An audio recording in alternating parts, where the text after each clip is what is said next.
Welcome to Digital Painting with Farrell. In my professional experience and years of teaching, the number one thing that separates an amateur from a professional is understanding that professionals work in layers. Professionals understand that nothing is just immediately put out there.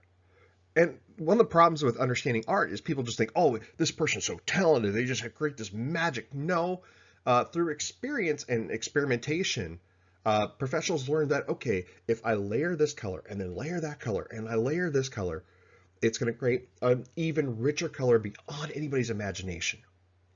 So what you'll see in a lot of these digital programs is that they have layers.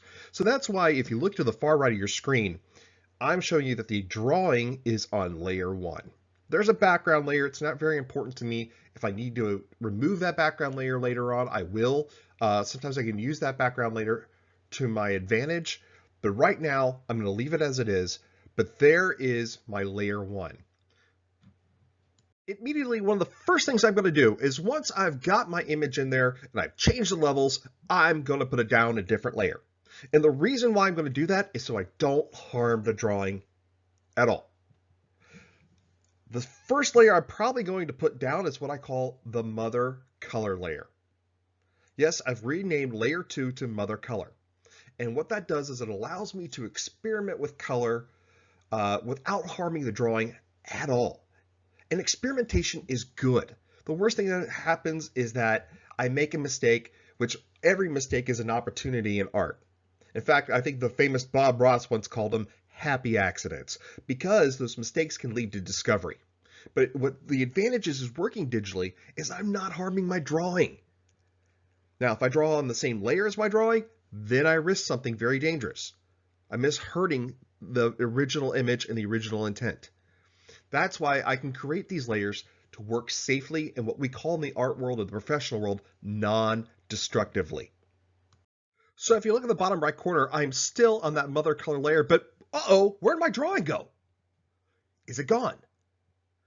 Oh no, where'd it go? Now I told you before, I promised you, if by creating this new layer, we're preventing harm to the original drawing. And if you look at the far right corner, you can still see my drawing, but it's underneath this solid color. Now, one of the reasons I named this layer the mother color layer is what I'm doing is I'm establishing a overall atmosphere. It's what is the temperature of the piece, or what's the mood I'm going for. Well, I learned a little bit from the Renaissance painters, so I'm going to start off with a brown here. Because brown allows me to go in a lot of different options. Allows me to go in a lot of different directions. But again, where is my drawing? Well, one of the tricks of the pros is that we can play around with layers. Yes, you can have different layer types. So if you look at the box to the left, you can see that this original layer on the mother color was a normal layer. But I'm going to play around with that layer type and I'm going to make it multiply. And what that's going to do is it's going to allow the drawing underneath to come out through that brown. One of the other really cool things I can do is I can play around with the opacity level of the color on those layers. I still felt that that mother color brown was a little too strong, so I lowered it to 73%.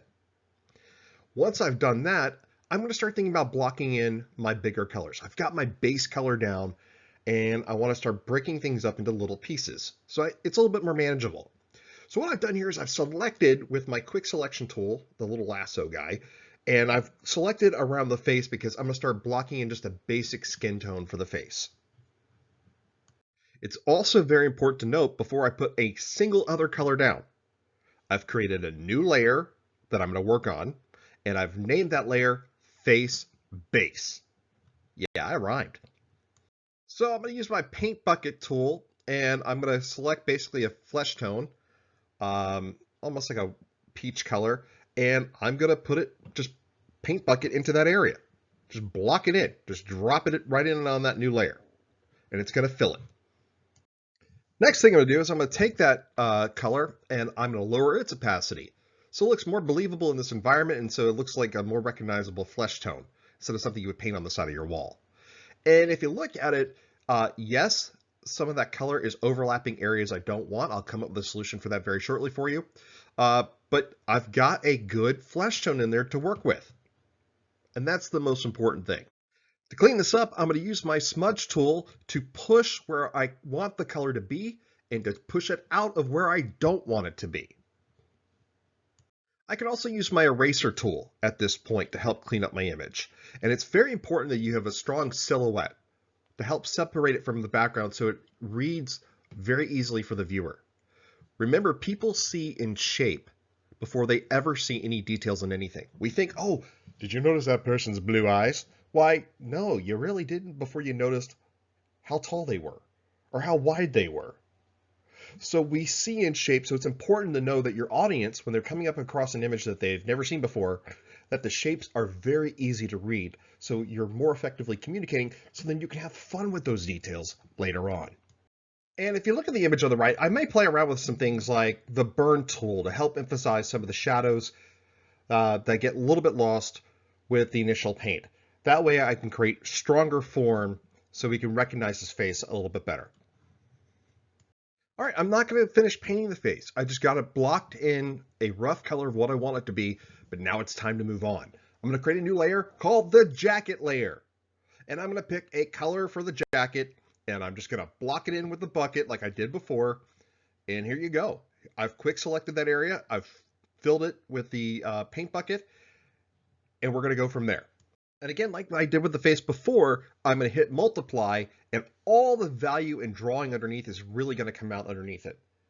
See what that did? I mean, it's like poof, wow, now it looks great. And that's what you want. You really want the drawing underneath to help sell through the painting, to help emphasize what you were trying to communicate.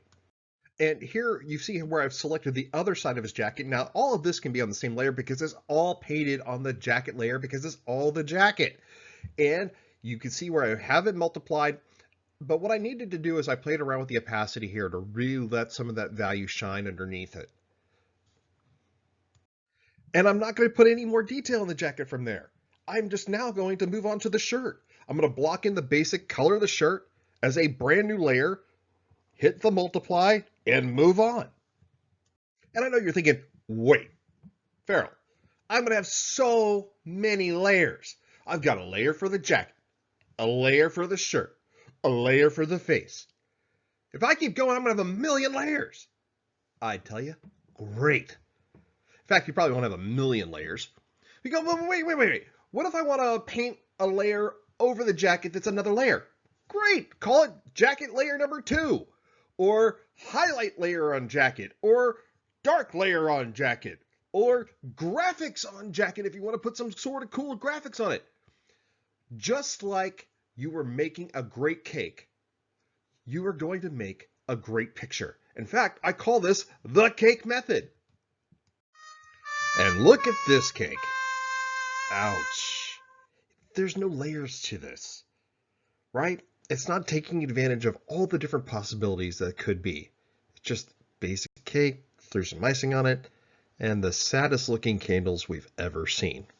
Now let's compare this amateur cake with this professional one. Yeah, that's a real cake.